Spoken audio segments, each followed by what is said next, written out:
E o que você aprendeu na cadeira de CEO que você não sabia antes de chegar a essa posição? Algumas coisas. É uma cadeira que ela é muito desconfortável. Ela vai ficando melhor com o tempo. Acho que a primeira coisa que eu senti quando eu sentei nessa cadeira é a solidão. Porque é um lugar muito solitário. Porque você tem um time e você tem um conselho. Então, tem coisas que você nunca vai dividir com o conselho e que você nunca vai dividir com o time. Então, você precisa tomar as decisões. Se der certo, a responsabilidade é de todo mundo, se der errado, a culpa é sua. Olá, você, seja muito bem-vindo, muito bem-vinda ao meu podcast Conversas com Propósito. Eu sou André Caldeira, sócio fundador e CEO do Grupo Propósito e também host desse podcast. E a minha convidada de hoje é Aline Dalmagro, CEO do Instituto Proa. Aline, seja super bem-vinda ao Conversas com Propósito. André, obrigada pelo convite, é um prazer estar aqui. Muito bom. Eu vou fazer uma apresentação um pouquinho mais completa sua e a gente já vai começar a nossa conversa. Tá ótimo. Aline, ela é CEO do Instituto Proa, organização sem fins lucrativos que capacita e insere jovens de baixa renda no mercado de trabalho de forma gratuita, promovendo mobilidade social por meio da educação e empregabilidade qualificada. O Instituto Proa está presente em 12 estados brasileiros, com mais de 2.700 cidades atendidas, formando cerca de 12 mil jovens por ano, com mais de 60% de inserção no mercado de trabalho. Formada em administração pela UFSC, em Santa Catarina, Aline possui mestrado em inovação e empreendedorismo pela FEA e certificações pelo King's University College no Canadá, pela Samples e pelo IBGC em governança corporativa. Iniciou sua carreira como trainee na Saraiva Negócios, posteriormente adquirida pela Somos Educação, onde sua última posição foi a de Head de Unidade de Negócios. Na sequência, foi diretora de Estratégia e Novos Negócios no Instituto Singularidades, de onde saiu para ingressar no Instituto Proa, inicialmente como COO, para, há cerca de 6 anos, assumir a posição de CEO. Além disso, a Aline acaba de lançar o seu livro Tudo Começa Agora, que me inspirou muito a preparar essa entrevista. Aline, de novo, seja super bem-vinda. E eu vou começar, normalmente eu começo com uma pergunta que eu vou te fazer mais para frente, mas por conta da leitura do seu livro, eu já vou direto para um ponto que chamou muito a minha atenção. Você nasceu em Videira, terra da Perdigão, filha de pais agricultores, e estudou na escola rural da linha Cambuim, uma escola multisseriada com 4 crianças na sala de aula. De onde veio a fagulha para querer sair da pequena cidade e conquistar tudo o que você viveu até agora? André, essa pergunta é muito boa. Eu acho que explica muito o lançamento do livro, né. Eu acho que para quem não conhece, né, o que que é uma escola multisseriada, né. No interior, como tem pouquíssimas pessoas, normalmente você tem o mesmo professor que dá aula para diversas séries, né. Então eram 2 alunos numa série e 2 alunos na outra série, num quadradinho parecido com a sala que a gente está aqui. E foi nesse lugar, nessa escola rural da linha Cambuim, que eu comecei a acessar os livros.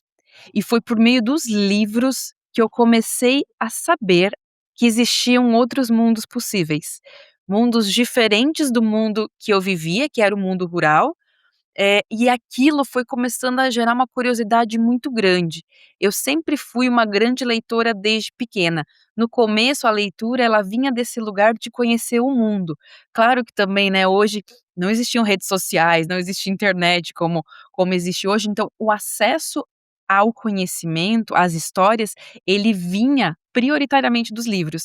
Então foi por meio dos livros que eu comecei a ter essa curiosidade e essa vontade de viver outras experiências, de conhecer outros mundos. Então foi por meio da leitura que eu comecei essa vontade de viver outras coisas. Legal. E você aprendeu a ler na escola, em casa? Eu na verdade, como a escola era muito pequena, eu entrei 1 ano antes, porque Ah, pra o mínimo de alunos que precisava ter a escola era 4, e só tinham 3 crianças, então eu comecei 1 ano antes, então eu fui alfabetizada, eu comecei o prezinho com 3 anos, e aí eu fiz a primeira série, né, que agora é o primeiro ano com 5 anos, então eu comecei um ano antes, então aprendi, na escola. Aham. E por que chamava Escola Rural da Linha Cambuim? Bom, a história da linha, né, para quem não conhece o mundo rural, quando você sai da cidade, você começa a ter comunidades, que são como se fosse bairros, eh, como se fosse bairros na cidade, só que você não tem numeração na parte rural, né, então não existe número um, 2, rua tal, 1, 2, né, então é uma linha, né, a linha basicamente ela um grupo de pessoas, então tem sempre eu sempre brinco, né, que tem um campo de futebol, um salão de festas, que é o pavilhão, e um santo padroeiro, né. Então Hã? a linha Cambuim, na verdade, era, a linha Santo Henrique de Cambuim, né, o Santo Henrique era o santo padroeiro, e o Cambuim é uma árvore, na verdade, que dizem aí, que ele não quebra, então tinha esse nome. Então, Aham. basicamente, era lá que eu morava. Era a última linha que ficava a 25 quilômetros da cidade de Videira. Então, acabava o asfalto, 25 quilômetros de estrada de terra, a última linha era a linha Cambuim. Que era onde eu Muito morava. muito impressionante. Na época, Videira tinha quantos habitantes, você se lembra? Na época, uns 40.000 habitantes, e a linha 40.000 habitantes. Cambuim, eu acho que somando todo mundo mesmo, deve Hã, dar umas 150 pessoas, você umas vê. 30 famílias, talvez. E você é filha única, você tem irmãos? Eu sou a segunda filha, sou a Segunda filha. caçulinha, Ah, entendi. Você tem um irmão ou irmã mais velha? uma irmã mais Uma velha, irmã 7 mais velha. a Márcia, 7 anos Ah. mais velha. E esse apreço da leitura também, fez parte da vida da sua irmã? Eu acho que menos, a minha irmã ela é engenheira, né, engenheira Hã. civil, então ela gostava, eu brinco que ela gostava de ficar fora de casa. Então ela gostava de fazer a obra, ajudar meu pai, tudo que era da engenharia ela gostava muito. Ela tinha uma coisa que era muito engraçada, que ela montava de cimento as casinhas, e aí chovia no outro dia, ela ia lá e montava de novo. Eu fui uma criança doente, eu tinha Hum. bronquite asmática quando eu era, então eu ficava metade do ano no hospital internada e metade do ano em casa. Então eu ficava muito dentro de casa. Então, a educação para mim, a leitura, ela era uma companhia muito maior. Eu tinha um quadrinho que eu tinha ganhado da minha avó, da minha nona, e aí eu ficava lá dando aula. Então eu ia na escola de manhã e à tarde eu ficava dando aula para os gatos, que a gente tinha os gatos em casa, eu ficava dando aula para os gatos, porque não tinha, né, não tinha coleguinha, né. E aí era assim que eu passava todos os meus dias. A minha irmã já era muito mais da engenharia, ela gostava das obras e eu gostava do estudo. Interessante você mencionar, porque eu também, vim de uma primeira infância com uma bronquite asmática super severa. Várias noites eu acordava no meio da noite com falta de ar e minha mãe me levava para o pronto-socorro para entrar no oxigênio. Eu tenho essas imagens, tanto que o hospital até hoje para mim é Eu um também, lugar eu odeio. assim, e Mas ó, todo aí mundo tem essa regra, todo mundo que teve bronquite quando era criança vira nerd quando é adulto, né, não tem como vai brincar muito, aí sobra isso. e aí, minha mãe fazia o seguinte, depois que eu ficava no oxigênio lá no pronto-socorro, ela me levava para comer um hambúrguer numa lanchonete tradicional de Curitiba, para eu acho que de alguma forma dar um pouco mais de conforto para essas memórias. Então, é uma lembrança agridoce que eu tenho mesmo, sabe, Também. desse ponto. E eu te entendo perfeitamente. E seus pais, eles eram efetivamente agricultores? E É. eles liam também? Como é que era esse tema de livros em casa? Não, eles eram agricultores, então, né, e são ainda, né, eles vivem na fazenda ainda, então, lá o objetivo sempre foi muito o trabalho braçal, né, o trabalho nós Uhum. tivemos já na roça a gente já teve de tudo, né, tinha Aham. plantações, frutas, todos os tipos de animais, produção mesmo, até porque Videira, como você comentou, é a terra da perdigão, então, obviamente, a gente tinha muita coisa de animais mesmo, né, de porcos, galinhas, gado, todo tipo de gado. Então, o foco era muito isso, mas a minha família, ela sempre foi uma família muito amorosa. Então, a gente conversava muito, os meus pais, principalmente meu pai, ele tem um papel muito importante na nossa formação, porque ele falava muito sobre o trabalho, sobre o estudo, e a gente tinha uma frase que eu lembro que meu pai falava toda vez: "O que muda a vida é o estudo". E eles falavam, Uhum. tanto meu pai quanto minha mãe, que eles falavam: "Aline, a gente não vai conseguir dar para vocês um carro, uma casa, mas a gente vai trabalhar para que vocês tenham o melhor estudo que vocês puderem ter". Então, a educação dentro de casa, apesar dos meus pais terem estudado só até a quarta série, ela sempre foi levada muito a sério, numa perspectiva que é isso que ia mudar a nossa vida, a vida da entendi. nossa família. Então, todas as minhas primas da minha geração, todo mundo fez faculdade, muita gente morou fora, fez mestrado. Então, eles tinham esse trabalho. Nós não tivemos essa oportunidade, mas nós faremos de tudo para que vocês consigam. E eu acho que essa segurança de que o estudo muda a vida, esse incentivo, então sempre que eu pedia qualquer coisa: "Ah, eu quero ler um livro", a minha mãe ela ia para a videira, né, e ela voltava sempre com umas revistinhas, que era a É. época então toda Uhum. semana tinha uma revistinha que eu sabia que a minha mãe ia trazer. Então eu acho que isso foi fomentando muito, apesar deles não terem esse conhecimento, eles tinham a sensibilidade, de saber que isso era importante, né, que isso Uhum. realmente é o que muda a vida. E aí você vai gerando mais curiosidade. E hoje é muito engraçado, porque hoje, muito tempo depois, eles são leitores, eles gostam muito disso, eles são muito curiosos. Então eu acho que é uma devolução, assim, do de todo o carinho, todo o amor que eles deram pra gente, pra nossa formação. E foi por isso que eu consegui estudar numa universidade federal, morei fora, fiz mestrado, muitas coisas, porque a educação sempre teve um papel muito importante. Então meus pais, tanto para mim quanto para minha irmã, eles deixavam espaço para estudar. O estudo era muito sério.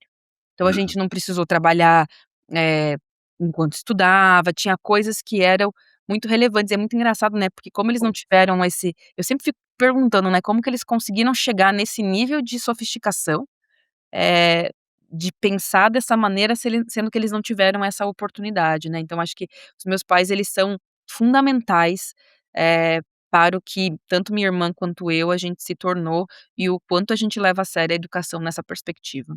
Muito interessante. Como é que é o nome do seu pai? Alvadi, Alvadir Alvadi, e mãe e Ivete. Ivete. Seu Alvadir e dona Ivete, muito bom. Eu entrevistei recentemente a Luana Ozemela, que é VP de sustentabilidade do iFood, e a história dela tem semelhanças com a sua, exatamente nessa perspectiva de que a educação, ela muda vidas, né, ela muda o futuro, né. O que é o gancho para minha próxima pergunta, né. Qual seria então um momento, um trecho da sua história que tenha sido marcante na trajetória depois de sair de Videira, que de alguma forma ajudou a definir quem você é hoje? Eu acho que com certeza foi a minha graduação, né, eu cheguei na Universidade Federal, eu passei com 16 anos na Universidade Federal de Santa Catarina. Também Uhum. é muito cedo, então saí, de Videira e fui pra Floripa. E eu lembro muito bem Mais um ponto mais um ponto em comum, que eu também fiz vestibular com 16 anos. naquela época era muito bom, né, eu lembro até hoje que era no papel, que você tinha que fazer a inscrição no papel, aí você tinha que ir num Uhum. banco, que era o BESC, que nem existe mais, que era o Banco do Estado de Santa Catarina. Aí você tinha que ir lá preencher, aí eles Aham. mandaram essa folha, sei lá como que chegou no lugar, aí eu fico pensando: "Nossa, como era diferente, né, a forma de estudar e tudo mais". Mas aí eu cheguei em Florianópolis, e aí eu me lembro que aquilo, assim, primeiro que, imagina, saí de uma comunidade de 150 pessoas, mas já conheci Sim. uma cidade de 40.000. Cheguei em Floripa, uma cidade grande, e cheguei na Universidade Federal que tinha mais alunos do que a minha cidade toda. Mas você fez cursinho em Florianópolis ou você Não, fez fui direto. ah, passou dire ou seja, você realmente era uma aluna esforçada com esse background educacional para já passar na UFSC, na primeira tentativa? Isso, na primeira tentativa. Eu fiz Uhum. escola pública, né, e o meu Sim. terceiro ano eu ganhei uma bolsa de uma escola de freiras, a única escola de Uhum. era uma escola particular que tinha em Videira de Freiras, Colégio Imaculada Conceição, e eu estudei o terceirão lá. Ah, Eu fiz o entendi. terceirão lá, e aí eu passei direto, pra UFSC. Uhum. E aí eu lembro que eu cheguei na UFSC e eu achava que eu era incrível, eu falei: "Não, passei na Universidade Federal de Santa Catarina". Não conhecia ninguém que tinha feito isso, e aí eu cheguei lá e eu comecei a entender que o mundo era muito maior do que eu imaginava que fosse, e eu imaginava coisas grandes.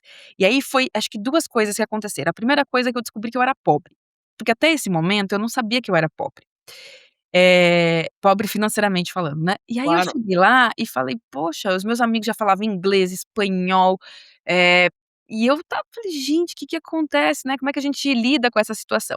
E aí foi nesse dia, André, que eu falei: "Poxa, eu tenho 2 caminhos aqui, ou eu voltar pra videira, e eu não quero trabalhar na roça, ou fazer esse negócio dar certo". Então eu acho que eu fui construindo a minha história a partir disso. Eu não me apequenei quando eu vi as possibilidades que existiam dentro da graduação, e a UFSC ela te abre portas, assim, eu sou muito grata, porque eu fiz 3 intercâmbios, todos com bolsas de estudo, eu aprendi inglês e espanhol, eu pude fazer um monte de coisa que eu jamais imaginaria, e tudo isso gratuitamente, né, toda a minha educação ela foi Uhum. gratuita. A ensino básico, o ensino médio, porque eu ganhei bolsa, a faculdade, o mestrado, então eu falava: "Poxa, eu preciso aproveitar isso". E por muito tempo durante a graduação, eu tinha um pouco de vergonha da minha história. Eu Hum. não queria contar que eu era da roça. E eu, Uhum. obviamente, tinha o sotaque, né, com o tempo você vai perdendo o sotaque, eu lembro que eu fazia um esforço gigantesco pra perder o sotaque, porque eu falava: "Poxa, eu tenho um pouco de vergonha disso". E aí quando na metade da faculdade, mais ou menos, eu descobri que a coisa mais poderosa que eu tinha era a minha história. E que essa minha história de ter nascido na roça, era o que fazia eu ser diferente. Uhum. Porque eu aguentava a pressão muito mais do que os outros, até porque eu tinha trabalhado na roça, não tinha nada mais Uhum. complexo do que você trabalhar o dia todo debaixo do sol. E eu Uhum. falava: "Poxa", e aí quando eu descobri que isso não era um problema, e na verdade era a minha melhor característica, eu acho que isso mudou completamente a minha vida. Ah. Então eu olho as coisas numa outra perspectiva, e eu não tenho medo. E eu acho que isso me ajuda muito, mas acho que foi esse processo na graduação. Eu cheguei com medo, com um pouco de vergonha, e quando eu descobri que ser quem eu era o que me fazia ser diferente, e era o que iria me ajudar a chegar aonde eu gostaria, foi ali uma grande virada de chave. E acho que você tá num ambiente educacional que te propicie isso, que te apoie, que te incentive nos seus sonhos, ajuda muito, porque o ambiente ele faz muita diferença, para o bem ou para o mal, para você se sentir confortável ou para você se sentir: "Fala, isso aqui não me pertence, eu vou embora". Então eu acho que a universidade, ela tem esse papel, né, de mobilizar, de fazer você sonhar diferente, então acho que foi nessa perspectiva. Muito interessante. E por que administração? Eu sempre gostei de tomar decisões. Quando eu era criança, a gente tinha ainda tem, né, meus pais têm, produção de frutas, né, pêssego, ameixa e nectarina, né, basicamente você colhe no final do ano e precisa vender, e eu Uhum. adorava negociar.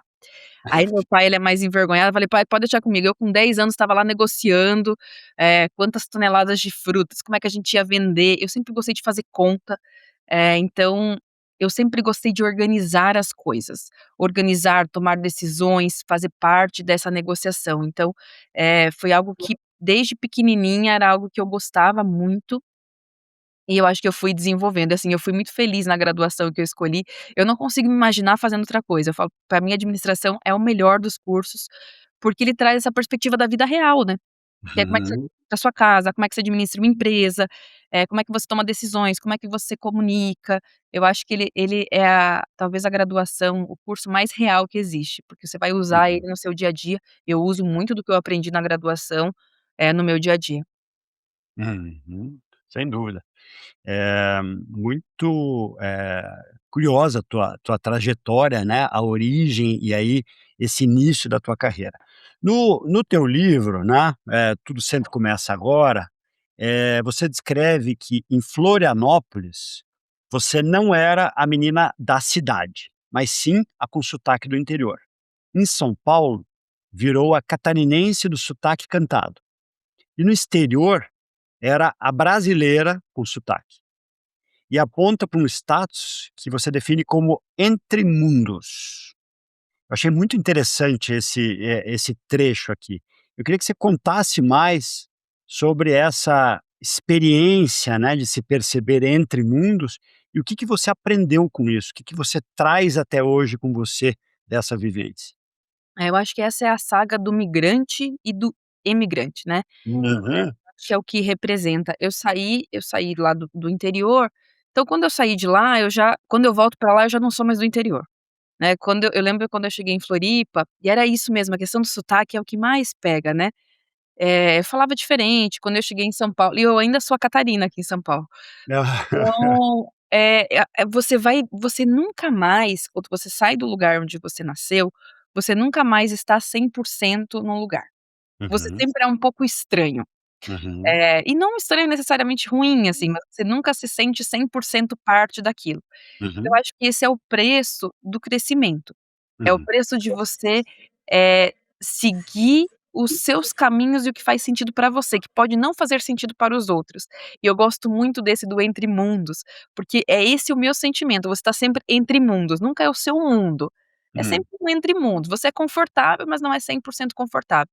E eu acho que esse é o desafio de todo migrante, né, porque você cria novos costumes, você cria novos modelos de ver a vida, e quando você volta para o seu passado, aquilo já não conversa tanto com você, mas algumas coisas se mantêm, e esse novo também. Eu tenho uma amiga que ela mora na França há muitos anos, e ela fala: "Aline, por mais que o meu francês seja perfeito, tem a piadinha que foi ensinada no ensino fundamental no francês que eu nunca vou entender".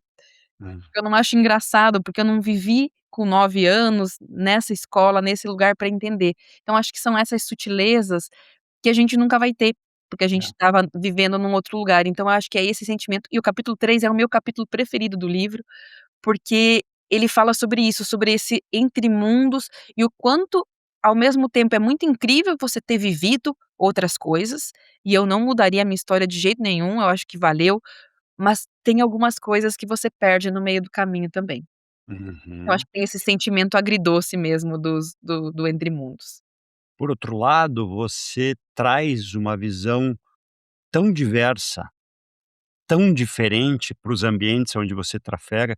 Eu lembro quando eu fui aceito no meu mestrado full-time nos Estados Unidos, estou falando de 1998, eu tinha 30 anos, né, estou com 58 agora, eu, chego nos Estados Unidos, era uma turma de 300 pessoas do mundo todo, e eu era um representante da diversidade. E eu não sabia disso. Por quê? Porque eu era latino-americano e eu era um ex-dentista, porque eu sou formado em odontologia, por incrível que pareça. Trabalhei 1 ano e meio com isso e larguei, né. Então, eu compreendi ali, durante aquela chegada e durante a experiência, o que era essa diversidade, aonde, sei lá, fazer, por exemplo, uma tabela de Excel para mim era grego, naquele momento. Claro. Nunca tinha estudado nada, não fiz administração como você. Por outro lado, eu enxergava coisas, que as pessoas não enxergavam. Então tem uma complementaridade, e aí é aquela história, é a gente se apoiar nas nossas fortalezas e correr atrás daquilo que a gente entende que é limitador, né. Exatamente. E eu acho que hoje no mundo, essas diferenças é o que faz a diferença, Isso, é o olhar diferente, é olhar por uma perspectiva que talvez as outras pessoas não consigam. Então, isso. eu cada vez mais valorizo a diversidade, e eu também descobri essa história da diversidade muito tempo depois, porque no caminho Claro. inicial eu nem Uhum. sabia que eu estava nesse grupo. E depende do lugar você está ou não. Mas eu acho que essa visão diferente de mundo, ela é o que faz a diferença, é o que traz essa sutileza, e você olhar isso como realmente como um diferencial, porque tem muitos caminhos para você seguir no mundo, né, e eu acho que você trazer essas contribuições a partir das suas experiências, provavelmente você tem experiências do seu consultório de odontologia que eu jamais vou ter, porque É, eu só trabalhei com cadernos, contas e Excel. isso. Então, nunca trabalhei com alguém que chega com uma dor e eu preciso resolver essa dor. É. Da Então mesma forma que a sua história, né, vindo de um ambiente, vindo da roça, vindo dessa origem, ela traz uma lente, uma perspectiva de vida, e aí eu acho que você toca num ponto que é super relevante, que a gente aqui está falando de diversidade na essência, que são pontos de vista, lugares de fala, trajetórias distintas que colaboram para a elevação do senso crítico. E eu acho que a diversidade ficou muito ali no tema do ESG, mas se a gente pensa em grupos de líderes, se a gente pensa em salas de conselho de administração, a gente precisa de pensamento sistêmico, e esse pensamento sistêmico ele só acontece se você tem perspectivas diversas. exatamente. E André, também não tem como uma pessoa só ter todos os repertórios. Imagine. Então é muito importante que as pessoas tenham repertórios complementares, Isso. né, porque a Uhum. partir do momento que você tem o repertório, aí você tem muito mais repertório. Na soma, isso realmente então eu olho muito a perspectiva da diversidade nesse lugar. É. Uhum. Repertórios diferentes, de backgrounds diferentes, porque juntos eles realmente trazem um poder muito grande. Porque o que a gente precisa para viver num mundo complexo é de inteligência. Hoje o Uhum. diferencial competitivo é como que você resolve problemas complexos. É Então isso. quanto mais referencial você tiver, mais repertório, mais chance, não sabemos se vamos resolver, mas mais chance você tem de resolver. É. Sempre digo: "Não existe super-homem ou mulher maravilha", o que eu acredito na Liga da Justiça. É isso aí. Então é o grupo, é a comunidade, né. Exatamente. E como foi para você a mudança então para São Paulo? Seu início lá na editora Saraiva e depois o desfecho quando você descobriu que a Saraiva tinha sido vendida?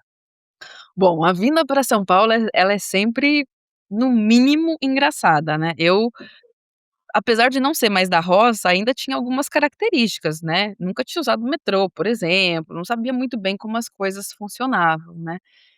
Então eu cheguei em São Paulo, me mudei para São Paulo, eu passei no trainee da Saraiva 1 mês antes de me formar. Acho que era uma característica de quem fazia administração, a gente tinha 2 caminhos lá, ou você passava no trainee ou em consultoria estratégica. Uhum. Eu já não sei, faz bastante tempo que eu já me formei, não sei muito bem como é. E aí você tentava tudo, assim, né, tipo: "Ah, eu quero essa empresa", era assim, o que ia abrindo, você ia se inscrevendo, e eu passei no primeiro trainee que eu fiz, que foi o da Saraiva. Então eu falo que eu nem, as pessoas falam: "Você escolheu?", eu falei: "Eu não escolhi nada. Eu fui escolhida, eu peguei o que tinha, o primeiro que eu passei, eu vim". E aí eu cheguei em São Mas não tinha, desculpe te interromper, mas tinha ali alguma, identificação com a temática da educação por ser uma editora ou não necessariamente? eu acho que foi um pouco de acaso, sorte, Ah, destino, é? porque eu, ao mesmo tempo, eu estava fazendo outros trainees. Entendi. Estava fazendo trainee da Latam, que na época nem Sei, era sei. Latam, estava fazendo trainee da Ambev, o que tinha, Na época era TAM, né, não era nem Latam. Latam, exatamente. E estava, aí eu fiz de outras de bebê, assim, tudo que eles abriam todos juntos, né, e era Certo, um certo. processo que durava uns 5 meses. Então você ia passando, tinha a prova lá, português, matemática, inglês, espanhol, perfil Aham. comportamental, e depois ia dinâmica e grupo focal. E foi o da Saraiva. E eu acho que foi um pouco de destino também, porque olha Hum. só que coincidência. Eu passei no trainee da editora Saraiva. Na época, existia a livraria Saraiva, com mais de Uhum. 110 lojas, e a editora Sim, Saraiva, com mais de 100. sim. Eu passei no trainee da área de novos negócios da editora. Então, o meu trabalho era fazer algo que não fosse livro, Hum. numa editora de 100 anos. Então, curso online, a gente fazia coisa de CD, nem existe mais isso, CD, DVD, audiobook, era isso que a gente tinha que fazer. E foi muito engraçado, porque eu fui alfabetizada com os livros da Saraiva. Hum. Então, pra mim, aquilo, eu lembro quando eu cheguei, eu achava que eu tinha o trabalho mais incrível do mundo, porque eu estava ali no mesmo espaço das pessoas que escreviam o livro que eu fui alfabetizada. Então tinha um lugar pra mim muito especial. E inclusive o meu livro é do selo da Bem-Virá, que era da editora Saraiva. Então a vida, ela vai Olha. se, É. né, ela vai se construindo nessa perspectiva. Então eu achava incrível trabalhar na editora. Porque eu chegava lá e falava: "Ah, eu preciso de um livro", no outro dia o livro estava na sua mesa. E era trabalhar com educação, então era muito bacana. Eu trabalhei na área de no eu fiz o meu trainee eram 2 anos, terminei todo o processo de trainee, já virei analista sênior depois do programa de trainee, foi muito legal esse programa, a gente, apesar de eu ser da editora, a gente ia pra loja, trabalhava, tipo, uma semana na loja, então conhecia Uhum. bem como funcionava o mercado editorial. E aí, a Saraiva foi vendida, a gente recebeu um e-mail, eu me lembro até hoje, foi acho que metade de 2015, a gente recebeu um e-mail falando que a Saraiva tinha sido vendida pra Somos, que na época era o maior concorrente da Saraiva. Uhum. Então não era uma relação somos amigos, era uma relação somos Sim. concorrentes. E aí eu falei: "Puxa", eu lembro que nesse dia eu liguei para o meu pai e falei: "Pai, tem vaguinha aí na fazenda? Dá pra voltar? Se, tipo, se tudo der errado, eu posso voltar pra casa?", né, porque eu não sabia muito bem o que iria acontecer nesse processo. E aí teve uma cena muito engraçada, a Saraiva já era um espaço de open space, né, era aberto, mas os diretores ficavam numa sala de vidro. E o meu Hum. diretor ficava sentado atrás de mim, e aí ele falou: "Aline, você pode entrar na minha sala?". Aí eu entrei, ele falou: "Você pode fechar a Já na porta?". sequência do e-mail, Na assim, sequência, tipo, uns ato 2 dias contínuo. depois. Ah, tá. Uns 2 dias depois. Aí ele falou: "Você pode fechar a porta?". Aí eu lembro que eu sentei, assim, falei: "Ixi Maria, já vou ser a primeira a ser mandada embora. Como é que vou fazer, né?". Aí ele falou: "Aline, é o seguinte, eu vou abrir um e-mail aqui, você lê o e-mail e você responde, ou sim ou não". E aí ele virou o computador pra mim, e o e-mail era do vice-presidente na época, falando assim, né, o nome dele, né: "Você acha que a Aline poderia ser a PMO da fusão?". Aí eu aí eu falei assim, aí ele falou: "Sim ou não?". Aí eu falei: "Sim".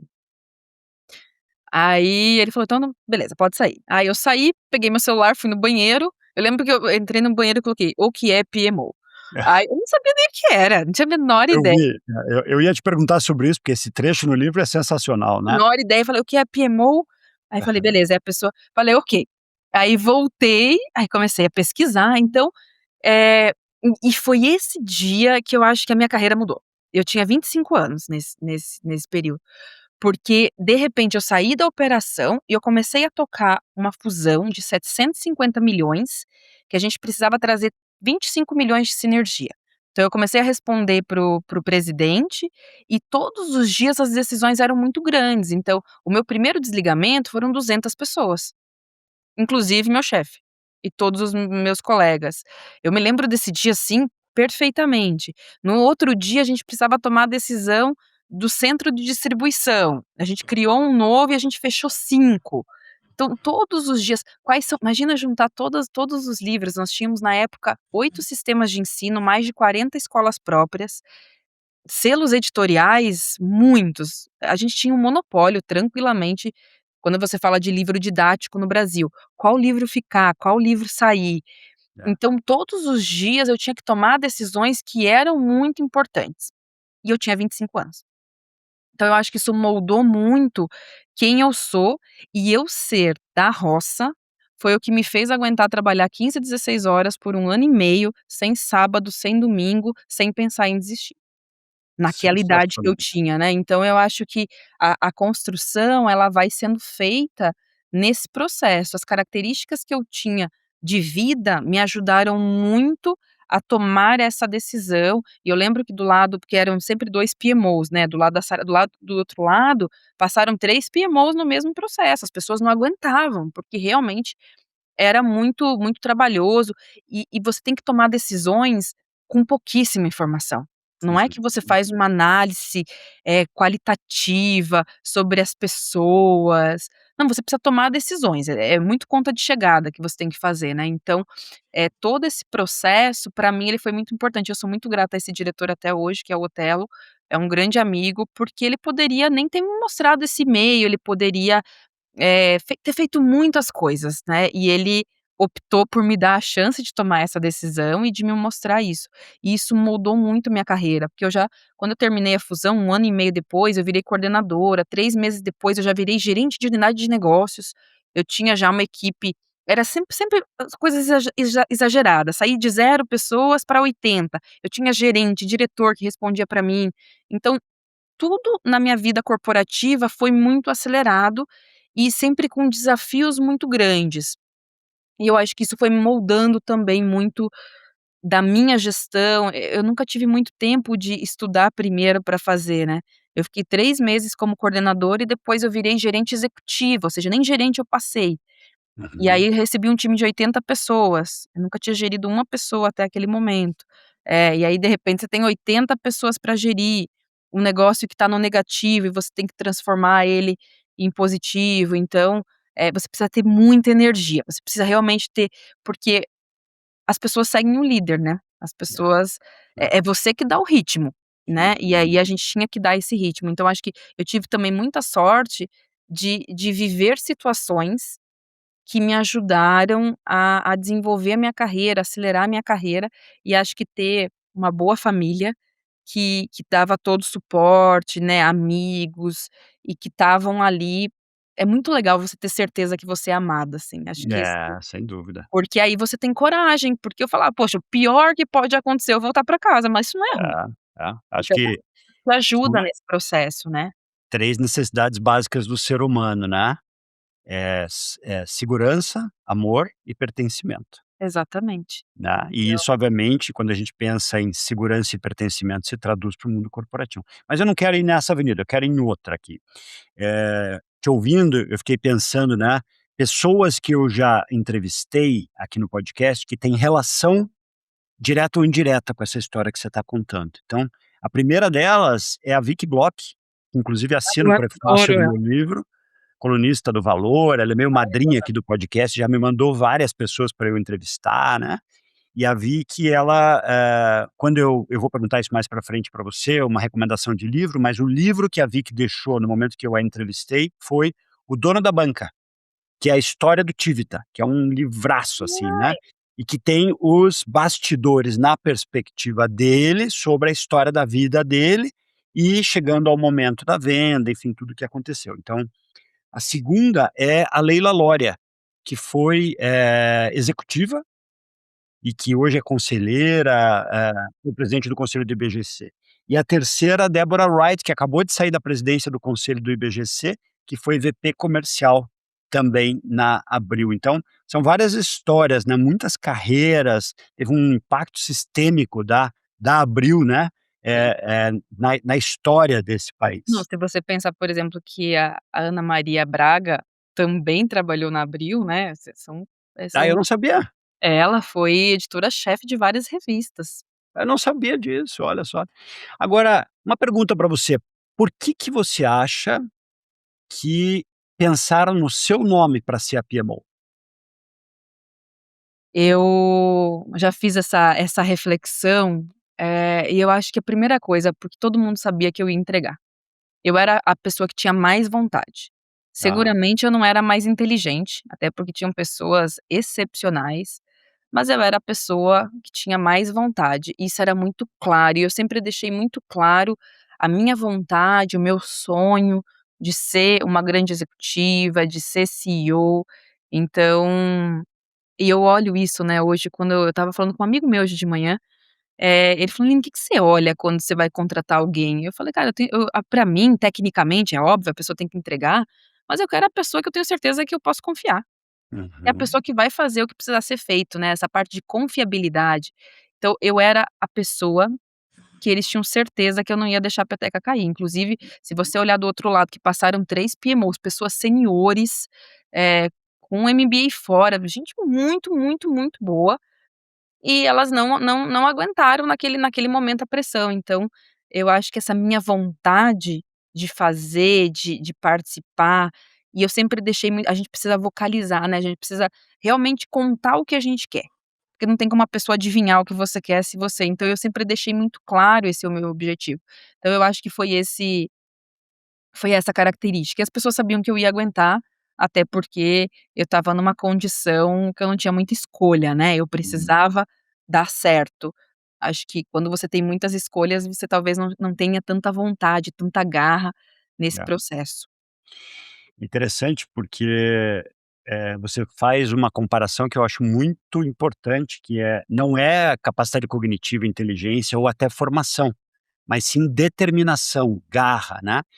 Eu sempre digo que quando a gente olha para talentos, você falou já na palavra confiança, então para você confiar em alguém, você tem que perceber integridade, que obviamente isso é conquistado ao longo do tempo, mas a pessoa é confiável?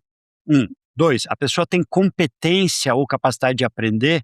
E 3, a pessoa é comprometida? É isso aí. São 3 Cs muito importantes, né, porque é ser do bem, ter a competência ou desenvolver essa competência e se dedicar, que é o comprometimento, é a garra, a determinação que você traz aí. É, e é isso que faz diferença nos dias difíceis, né, André, Isso. porque principalmente no mercado corporativo, normalmente você tem problemas e são problemas Aham. difíceis, e se você desistir rapidamente, as coisas não acontecem, então É. tem que ser a pessoa que é confiável, mas a pessoa Uhum. que não vai desistir. Tem um livro que se chama Garra, que é da Ângela, que chama Grit, Grit, né, grit. eu Angela adoro esse Duckworth, livro. Ela lançou agora tá lançando um novo livro inclusive. exato, já tô já fiz a pré-compra. Já fez a pré-compra? Eu vi Aham, na rede social essa semana. eu já E ele fiz. fala sobre isso, né, as pessoas que tem garra, e eu acho que o esporte também tem muito isso. O É, campeão, provavelmente ele é tão bom tecnicamente como o cara que fica em segundo, terceiro, mas o que faz esse cara ser o número um, assim, isso. é a Sabe, garra, né. é legal você falar disso, porque, obviamente, pelo fato de eu, ter um podcast, hoje eu consumo muito podcast, então eu escuto todos eles, e esses tempos eu ouvi a Brené Brown fazendo uma distinção, porque quando a gente pensa em, grit, essa coisa da garra, né, da Angela Duckworth, você tem uma miopia possível de achar que isso é só resiliência, que é aguentar tudo, e pareceria um inimigo da vulnerabilidade, quando na verdade é ambidestria o nome do jogo, porque você precisa reconhecer momentos de dificuldade, pedir ajuda, e aí alinhar e se determinar, e buscar, e fazer acontecer. Muito Exatamente. bacana. Agora, como é que daí surge então na tua carreira, a oportunidade para trabalhar no Instituto Proa? Você já conhecia o Proa? Me conta como é que surge isso no teu caminho. Eu vou ter que dar um passinho para trás só para contar um pouco dessa história, acho que só para caminhar nessa lógica da fusão, né. Eu sempre falo que a parte boa da fusão é que você sabe quando outra fusão vai acontecer. Ah, Então, o movimento antes de eu ir para o Proa, foi o movimento de saída da Somos, né, a Somos ia ser vendida novamente, na época ela era da Tarpo, ela foi vendida pra Kroton, né, que hoje eu acho sim, que é Cogna, né, porque eles fizeram também vários isso.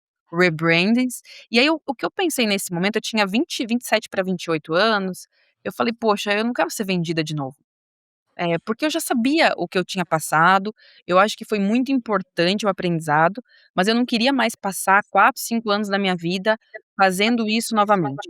Uhum, E aí eu fiz um movimento naquilo de virar diretora, né, então eu fui para o Instituto Singularidades, que é uma faculdade de formação de professores, da Ana Maria Diniz, que é a filha mais velha do Abílio Diniz. sim. Eles tinham uma estratégia naquele momento de escala, que é o que eu gosto. Eu gosto dos problemas complexos, eu gosto do caos, é esse o lugar que me motiva. E eles queriam fazer basicamente a maior faculdade de formação de professores do Brasil. Hum, Convidada para assumir o Singularidades, fiquei lá quase 2 anos, a gente cresceu, fez muitas coisas legais, e aí um headhunter entrou em contato comigo e falou: "Aline, a gente está buscando uma vaga de COO para um instituto chamado Proa". Nunca tinha ouvido falar no Proa. Falei: hum, "Que é o Proa?". Falei: "Vou pesquisar". E aí ele começou a me contar a história, e era uma história que eu ouvi e falava: "Mas isso aqui parece é muito bom para ser verdade". Então, basicamente, o Proa foi fundada pela Susana Lehmann, né, que é a esposa do Jorge Paulo Lehmann, por mais 2 empresários da Faria Lima, Marcelo Barbará e Floria Bartuneck, ambos do Garantia, Constellation, né, todo esse sim. grupo, né, que foi um grupo muito, muito importante para o Brasil e que teve como primeira CEO uma ex-Ambev da primeira turma de trainees.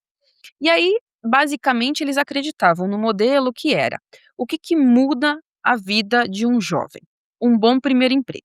A partir do momento que um jovem consegue um bom primeiro emprego, ele gera imposto para o governo, ele movimenta a economia, ele tem o seu a sua própria protagonismo para fazer suas escolhas, ele influencia o ecossistema onde ele vive e assim a gente vive num mundo melhor.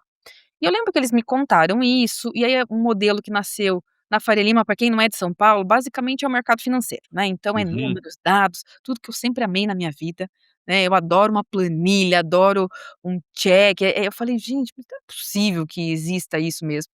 E qualidade inquestionável, então, a formação ali tinha uma evasão de menos de 1% para todo mundo que é da educação, isso é quase impossível, era tudo de excelência, e eu olhava para aquilo e falava: "Cara, tem alguma coisa que não bate nessa história, não é possível que isso exista dessa maneira".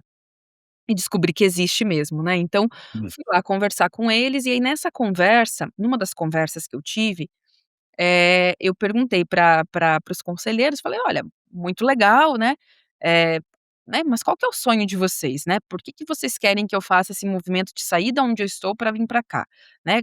Será que eu tenho alguma coisa a contribuir?". E aí eu lembro que a Suzana me falou: "Olha, Folinho, o nosso sonho ele é grande, a gente quer alcançar 300.000 alunos". hum, Falei: "Muito legal. E quantos alunos nós fazemos hoje?". E ela falou: 300. Aí eu falei: "É aqui". aham, Eu falei: "De 300 para 300.000 tem muita, né". Então eu fiz essa escolha pelo Proa, que era uma escolha naquele momento arriscada para mim, porque eu já tinha uma carreira na área de educação, eu já era conhecida, então eu ia sair de um lugar grande para ir para um lugar pequeno, mas eu fiz esse movimento, primeiro porque eu gostei muito do modelo que era qualidade é inquestionável, e para mim qualidade é inquestionável.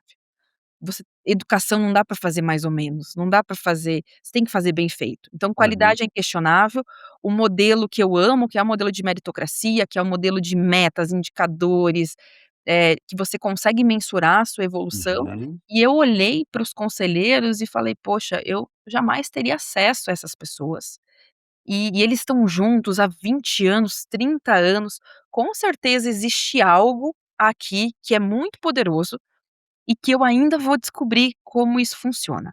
Então eu fiz uma aposta pensando principalmente nas pessoas que estavam por trás do projeto, e na causa, e porque essa causa se conectava com a Aline lá da roça.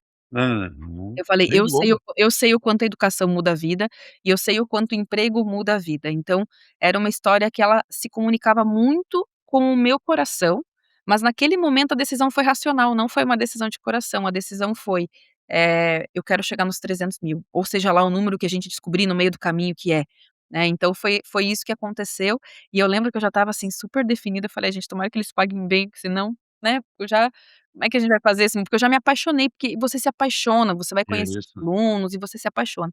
E aí a proposta foi muito boa também, tudo fez muito sentido, e aí eu comecei a contar a minha história dentro do Proa, e aí já imprimindo um pouco do que eu acredito, da minha marca, também, que é a escala. Eu gosto dos grandes números, porque eu pensava o seguinte: eu queria muito que o pessoal lá, os filhos dos meus amigos lá no interior, que continuam lá, tivessem acesso ao Proa.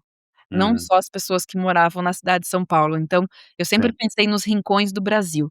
Falei: Uhum, "Poxa, seria muito legal ter um Proa em cada cantinho do Brasil", e por isso que eu fomento muito a lógica da escala, por isso que hoje a gente está em 12 estados e tudo mais, porque eu acho que conecta muito comigo e eu sei o quanto isso faz diferença na vida de um jovem que quer mudar de vida, porque não é simples mudar de vida, né, uhum. exige não é só vontade. Tá. Você precisa ter um ambiente, você precisa ter outras coisas para te ajudar a chegar nesse lugar. Então eu acho que foi um encontro muito especial. Eu tô no Pro há quase 7 anos, há 6 anos como CEO. Eu nunca imaginei ficar tanto tempo numa empresa, porque eu sou de uma geração que você ficava 2, 3 anos e você vai mudando de empresa, mas as coisas foram se ajustando tão bem, eh, foram sendo construídas e eu aprendi tanto que eu acho que continua fazendo muito sentido pra mim, assim, É. toda essa E história. Mas foi uma aposta lá no começo, a verdade é essa. tá. Tem, um tema muito interessante no arco aí da tua trajetória, que são as sincronicidades, né. Se eu pego a tua origem, aí depois você se formando na UFSC, você passando como trainee na Editora Saraiva, e aí você vindo para o Proa, e aí o arco da educação, né, aquilo que foi o teu trampolim, a tua plataforma de lançamento. E aí isso me fez lembrar de uma frase, de um francês chamado Théophile Gautier, ele diz o seguinte: "O acaso é, talvez, o pseudônimo que Deus usa quando não quer assinar suas obras". E é muito lindo isso, É viu. muito lindo, e é verdade. E a tua história, eu acho que ela lembra isso, viu. Muito bacana mesmo. Eh, Aí eu vou mudar um pouquinho a direção da conversa. Você, em algum momento, e aí quero saber exatamente quando, você começou a treinar para meia maratonas, né. Aham. Passou por inclusive um episódio de fratura no fêmur por estresse, né. Depois inclusive voltou a praticar e concluir maratonas inteiras. Eu queria que você contasse um pouquinho sobre essa prática, né, o que te levou a buscar isso e os aprendizados com essas experiências. É, esse processo do hobby, né, ele aconteceu depois que eu virei CEO, né, eu virei CEO com 31 anos. Aham. E eu lembro que eu virei CEO, foi um dia muito especial na minha vida e tudo mais, e aí eu tive a sensação que eu tinha liberdade para poder fazer outras coisas para além do trabalho. Hum. Quando você escolhe uma carreira executiva, isso vale para homens e mulheres, mas eu acho que para as mulheres tem um efeito um pouco maior, né, tem um ônus um pouco maior. Você realmente precisa se dedicar muito tempo para chegar nesse lugar. Uhum. E eu lembro que quando eu virei CEO, eu falei: "Poxa, agora eu acho que eu estou autorizada a ter outras coisas da minha vida". E eu falei: "Eu quero ter um hobby, quero ter um hobby". Eu sempre gostei de correr, eu corria e aí eu tentei vários esportes, mas nada se adequava à minha vida, que era um pouco caótica, de muitas viagens. Eu falei: "Poxa, mas eu sempre gostei de correr", e eu comecei a correr. Só que obviamente eu pensei na corrida como eu penso na minha carreira. Eu falei: "Nossa, eu sei correr 5", e aí 2 meses depois eu corri uma meia maratona. Hã. Eu falei: "É só botar na planilha, eu sou uma pessoa disciplinada", e assim fui. Fiz uma meia maratona, fiz uma segunda meia maratona, fiz uma terceira, e eu sentia muita dor, sentia muita dor. Falava: "Não, mas faz parte do processo, a dor faz parte do processo". E não fazia todo o resto, né, que era fortalecimento, eu não tinha, eu acho que era uma conjunção de muita vontade e bastante falta de noção. um pouco de Uhum. responsabilidade, né. É a Porque eu determinação, talvez, no lado sombra, não no É, lado luz, não é? exatamente, porque eu falei: "Sempre fiz assim, sempre funcionou", então me faltava o conhecimento técnico de que isso Sim. era um processo que deveria demorar mais tempo, e eu tinha muita disciplina, então, e aí eu numa corrida, eu já tinha muita dor há muito tempo, numa corrida em Florianópolis, eu senti uma Numa fisgada prova? na Num prova, treino ou numa prova? na Uma prova, prova.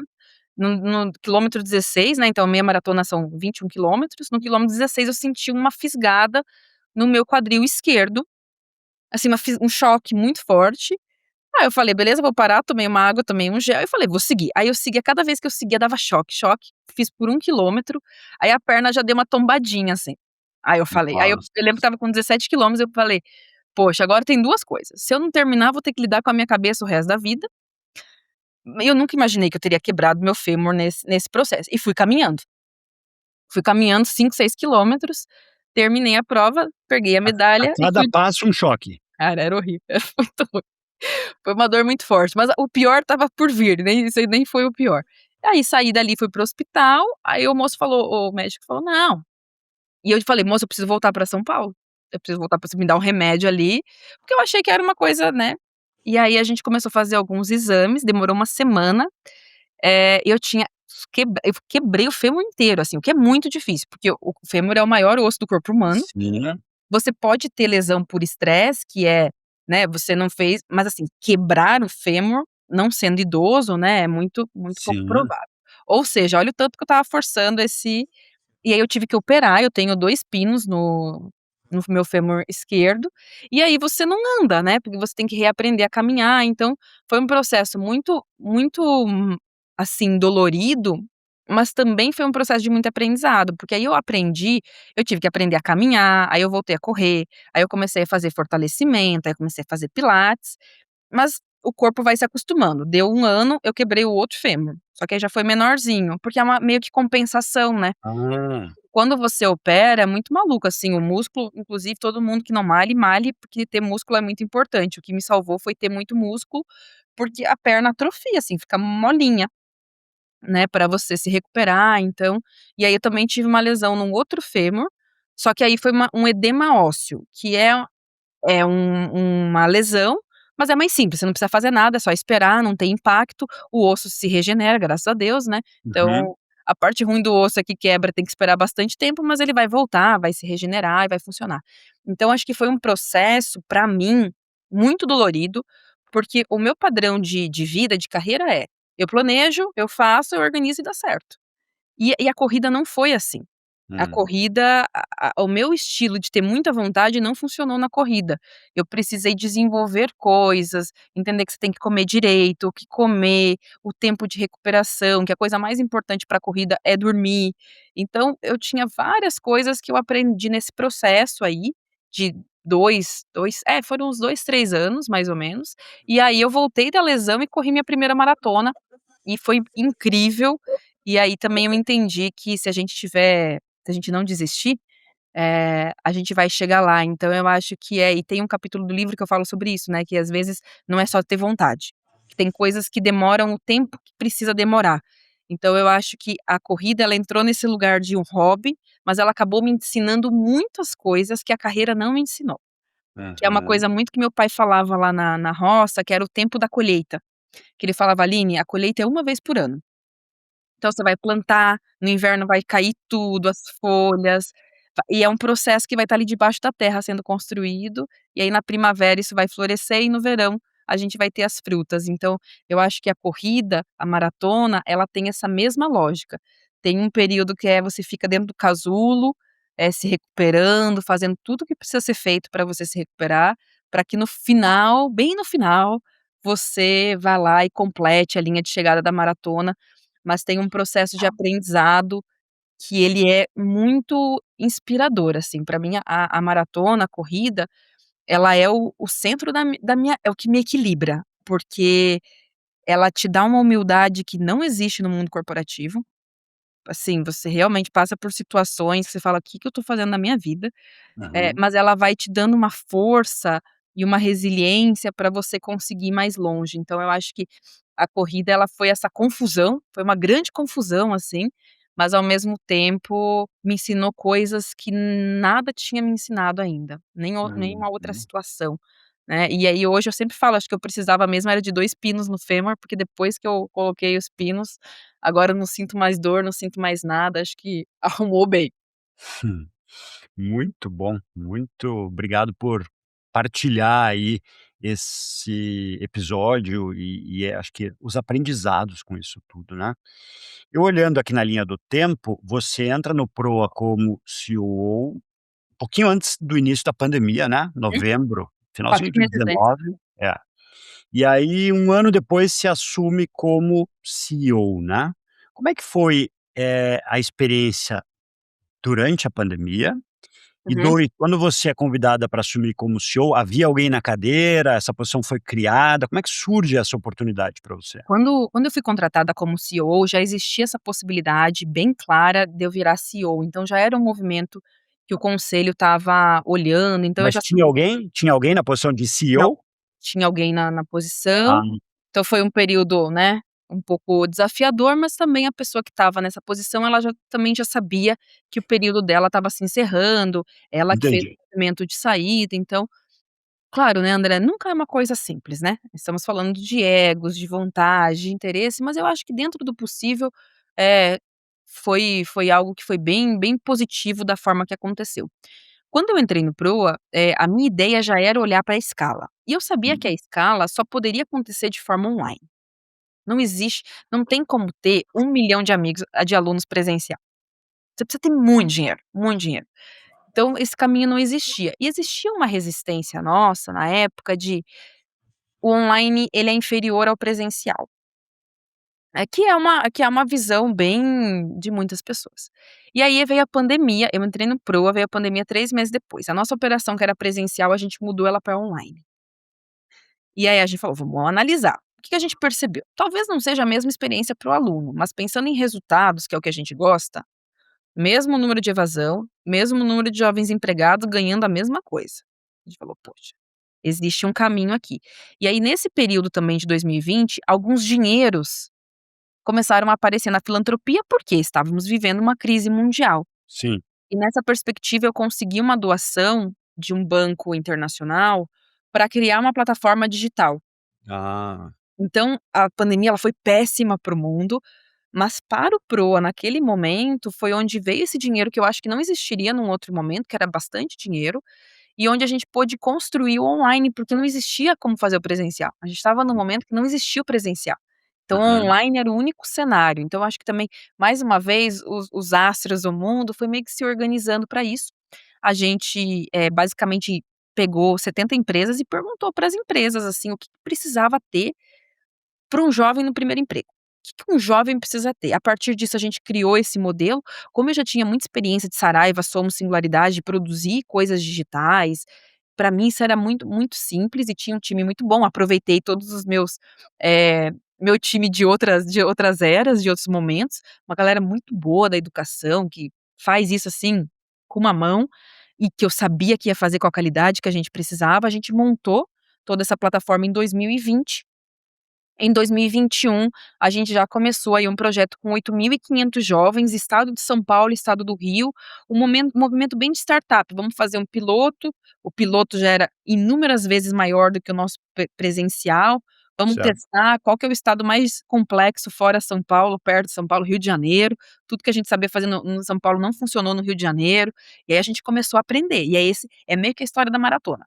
Você acha que sabe, daí você faz um pouquinho a mais, você entende que não sabe nada, que é um outro jovem, que é uma outra história, que o atendimento tem que estar no DDD do estado, senão a pessoa acha que é atendimento de telemarketing, não atende o telefone.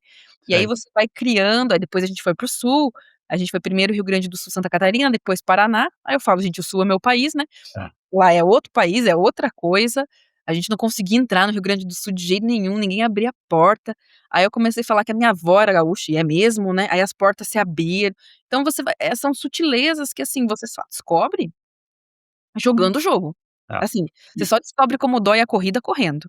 é. Então acho que a gente foi nesse processo também, e aí os resultados foram aparecendo, no começo ninguém queria pagar a conta, aí os resultados começaram a aparecer e hoje a gente tem aí 40.000 alunos por ano, o que é bastante para uma Aham. ONG, né, em mais de 2.700 cidades, e a história foi sendo construída ano a ano, né, acreditando, e aí eu acho que vai mais uma vez, você não pode desistir.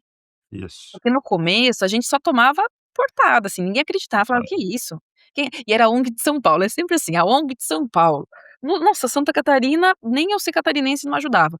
Então eu acho que quando você não desiste, você acredita realmente no que você está fazendo, as coisas acontecem, então tem que ter paciência também para esperar. Hoje, 6 anos depois, a plataforma é um sucesso, todo mundo quer pagar, a gente nem consegue operar tanto quanto a gente tem de recurso para fazer, mas é uma história muito diferente da história lá de 2021, quando Sem ninguém dúvida. acreditava, né.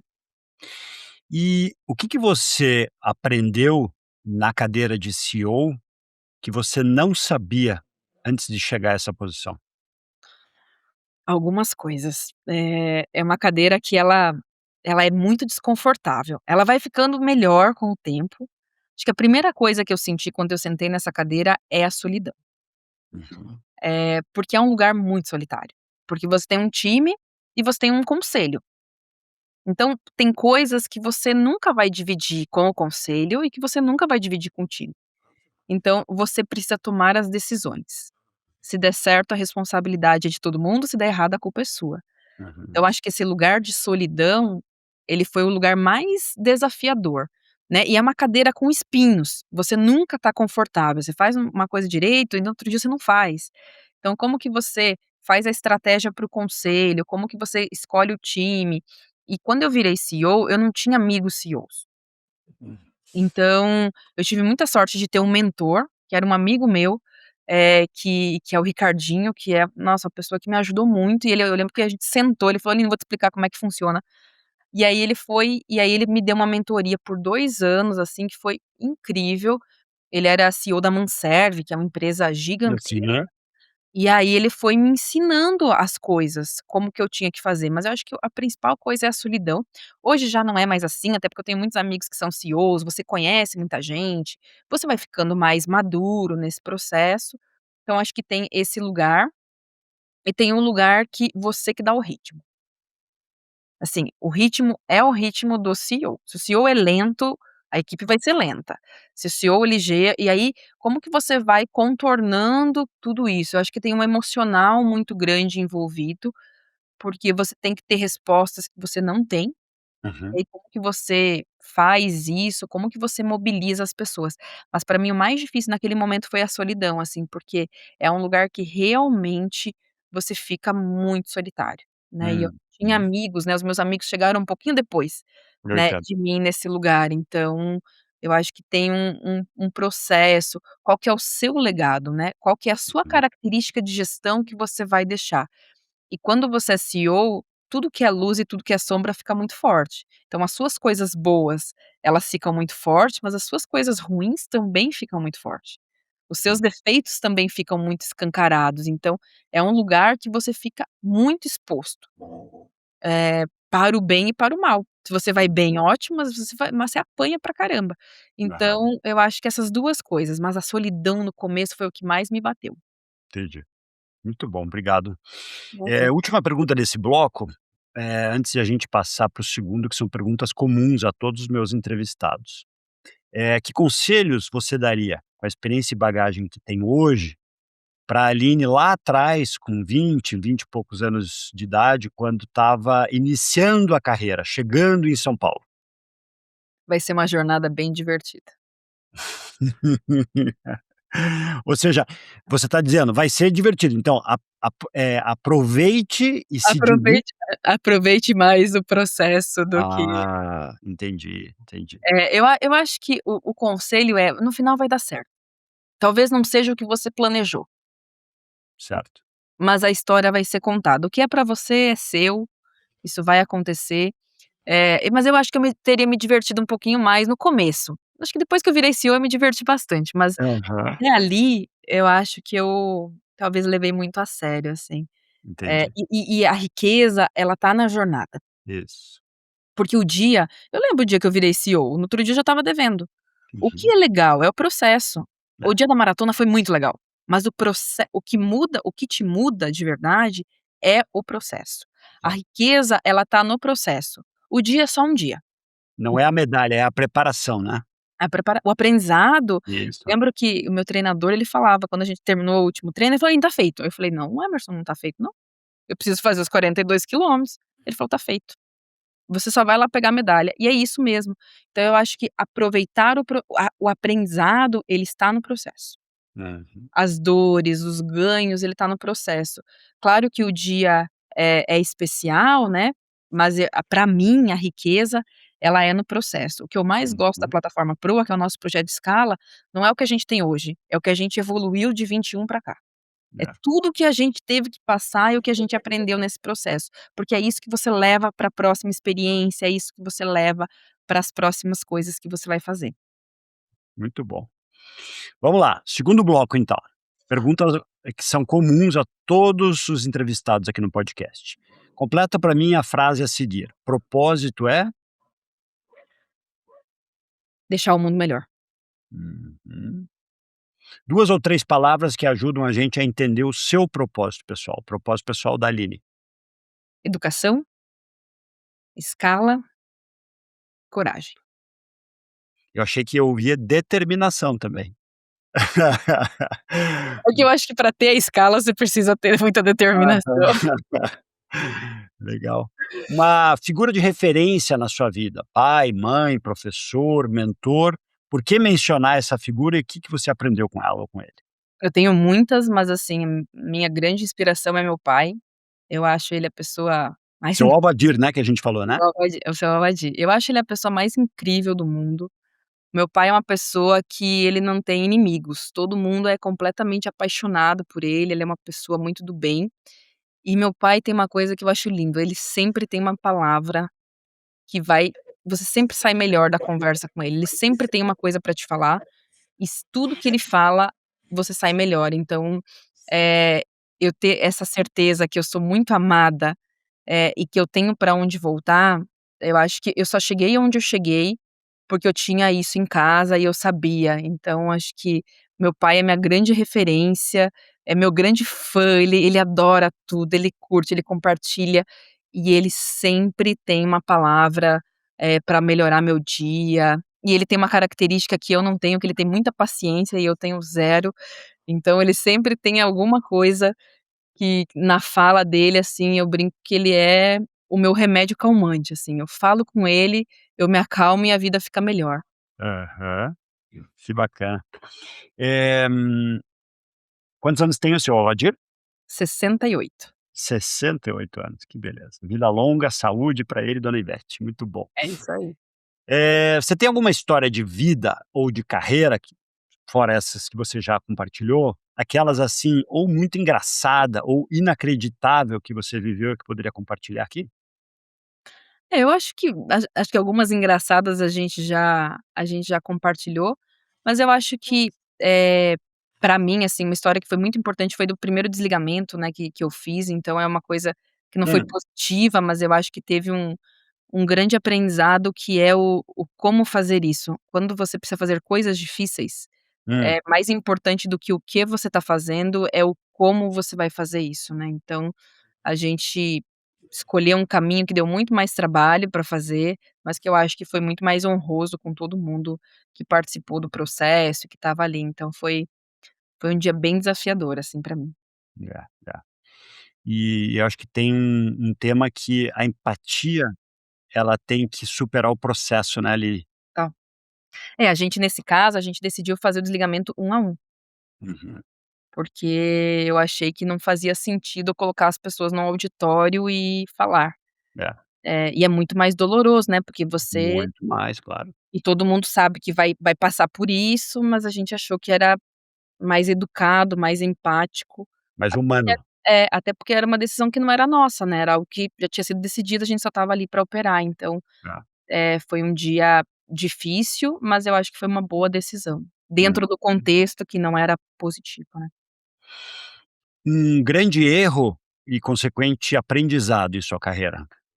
no começo da minha carreira eu não tinha muito limite, assim, então eu fazia todo mundo trabalhar loucamente, eh, e acho hoje eu já não faço dessa maneira, eu acho que eu tenho muito mais atenção às pessoas, realmente a respeito a elas, ao que é feito, então eu acho que você aprender que as coisas têm um tempo É. é muito importante. Tem coisa que não precisa acelerar, que não Aham. faz sentido, porque o impacto de acelerar vai ser tão grande pra você corrigir tudo que você fez que não vale a pena. Então, acho É. que hoje é a minha grande eu tomo muito cuidado com isso hoje, assim. Qual que é o tempo, dá pra fazer, as pessoas vão sair bem nesse processo? Vai tá todo Uhum. mundo vai sobreviver no final? A gente vai aprender? Acho que e também o mundo, né, o mercado de trabalho mudou, comportamentos que eram aceitáveis no passado não são mais, ainda bem que evoluímos nesse processo, né, então, eu era uma líder mais acelerada, ainda sou, mas muito mais. Uhum. Lembrei do episódio com o Jérôme Cadier, que é o CEO da Latam, que quando ele passou pelo Chile, ele almoçava na mesa, até que alguém chegou para ele e disse: "Escuta, você está dando um exemplo". E É. aí as conexões, as conversas, o intervalo são tão importantes quanto o que a gente está produzindo. E é isso Muito mesmo, né, é, André, porque ninguém aguenta, né, trabalhar entendeu? 15 horas sem parar, você não consegue ser produtivo, Isso.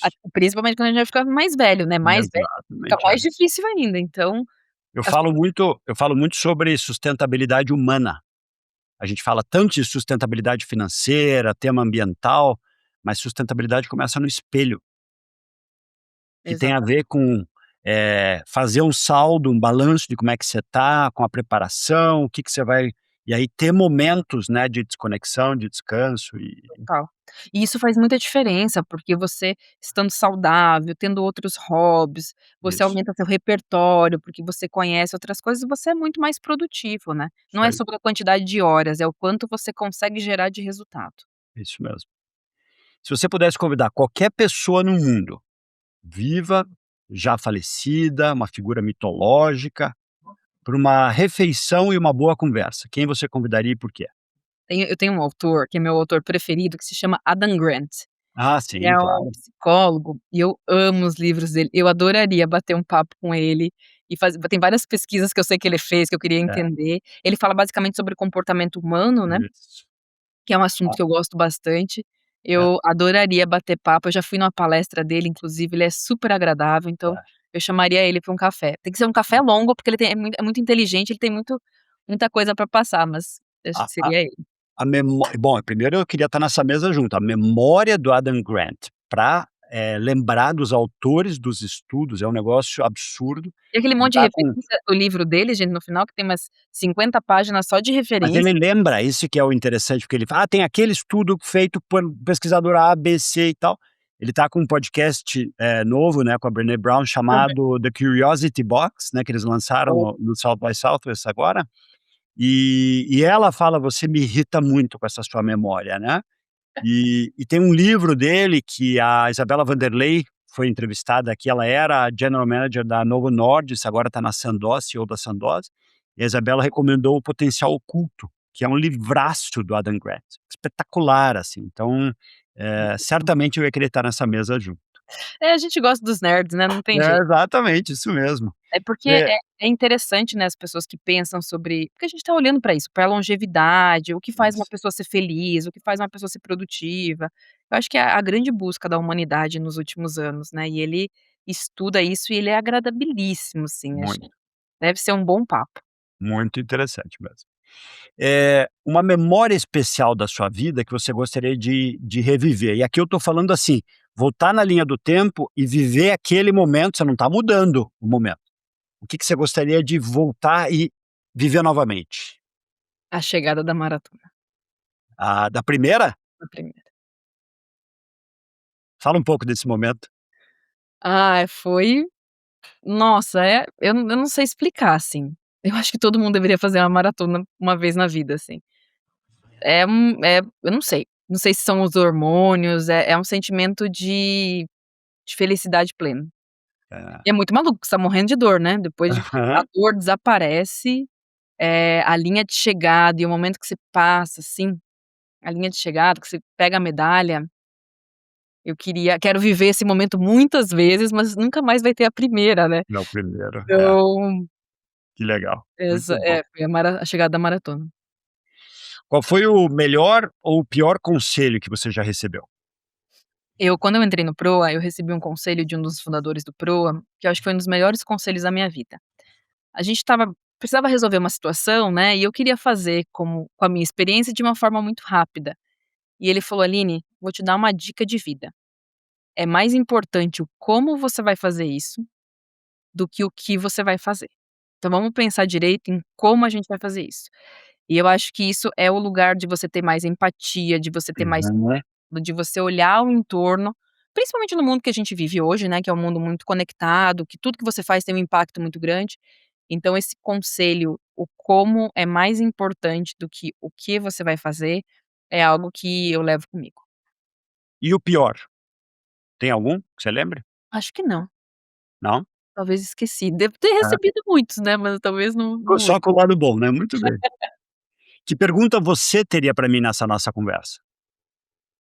Minha pergunta para você, André, é o que tem em comum em todos os seus convidados?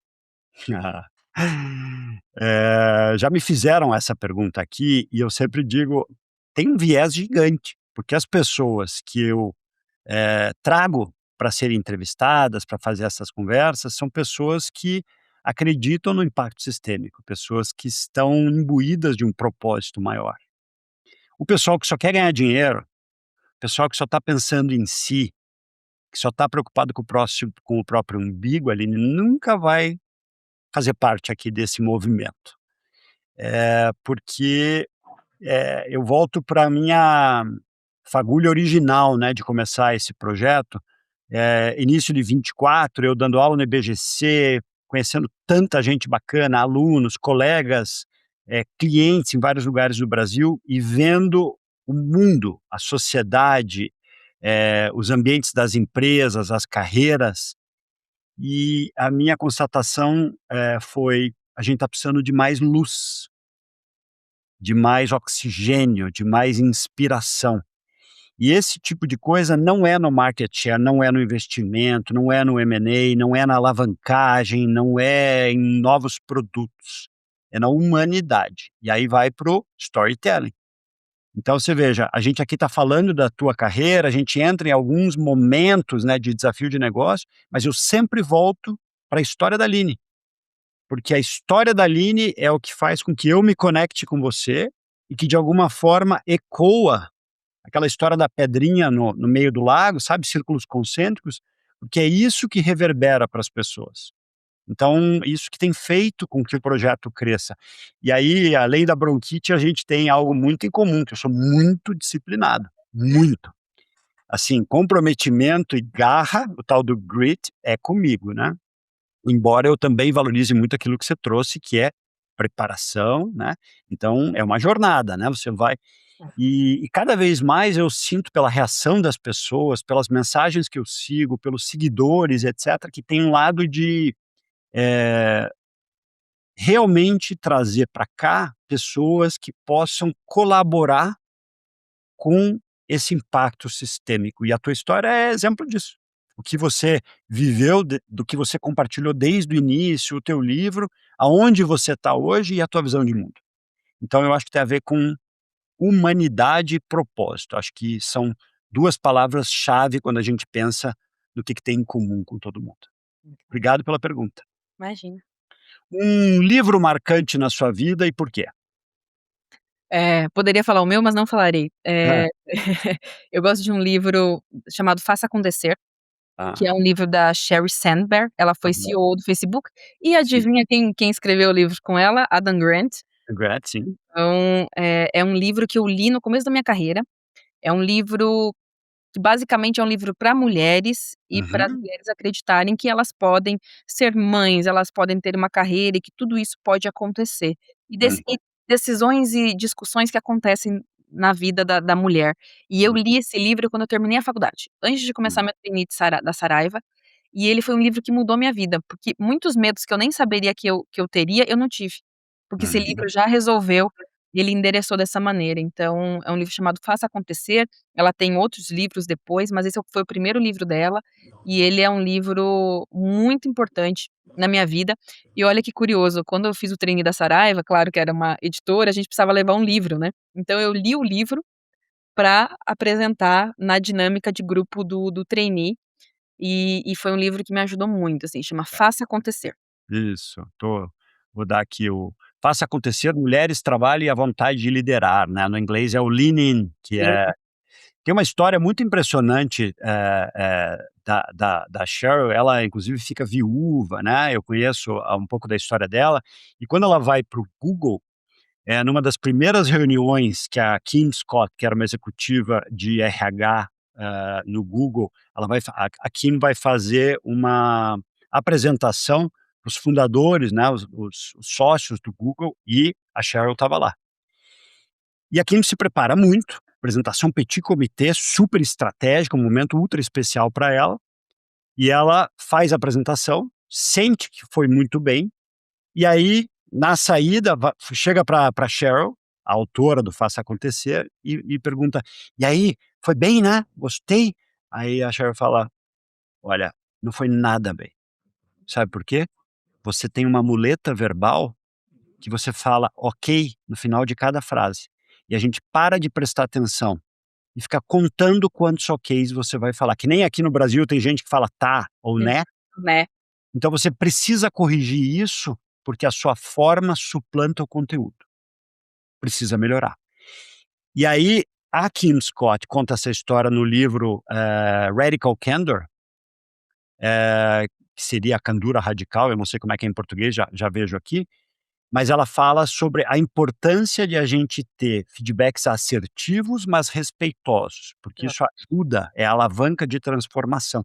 E eu Uhum. fiz uma correlação maluca na minha cabeça, porque eu me lembro sempre dessa história e a importância da comunicação assertiva, mas Total. com empatia, para que o outro compreenda a intenção e Não, veja, qual é a oportunidade de um mudança. aprendizado. Inclusive o livro dela, O Plano B, que ela escreveu depois que ela perdeu o marido de uma Isso, forma malhando, ele teve um ataque, exatamente, isso. e ela reconstruiu isso, e esse livro é maravilhoso também. É. A Dan Grant também escreve com ela. Ah, sim, eu li também. O livro da Kim Scott é, em português, Empatia Assertiva, então, Esse eu não conheço, vou olhar. é, muito interessante. Eh, Se você tivesse poderes mágicos por 1 minuto e pudesse mudar uma única coisa no mundo, o que que você mudaria? Todas as pessoas do mundo tivessem uma educação de qualidade. Hum, E aí cada um tomasse as decisões a partir disso. é, equidade, né, do ponto de vista da formação. Muito bom. E que palavras você acha que podem ajudar a descrever o que você almeja para o restante da sua vida? Nem vou falar até o final, vamos pensar assim, a idade que você tem hoje, até você chegar na idade dos seus pais, né, seu Alvadir e dona Ivete ali com quase 70 anos de idade. Que palavras expressam a sua intenção para esse futuro que está chegando?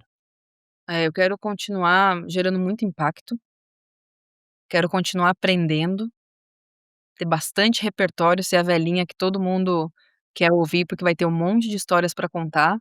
E eu acho que não perder a crença de que o bom sempre supera o mal, e que a gente tem um papel no mundo e a gente precisa fazer a diferença. Acho que não Ah, perder essa crença de que tem mais gente boa no mundo que gente ruim, e que você precisa fazer a sua parte para isso, né. Então, acho que continuar aprendendo, continuar me motivando com esses desafios e saber o meu papel, assim, ter certeza que eu fui uma boa líder, que as pessoas se desenvolveram, sobre a minha gestão e que eu me diverti nesse processo também. muito bom.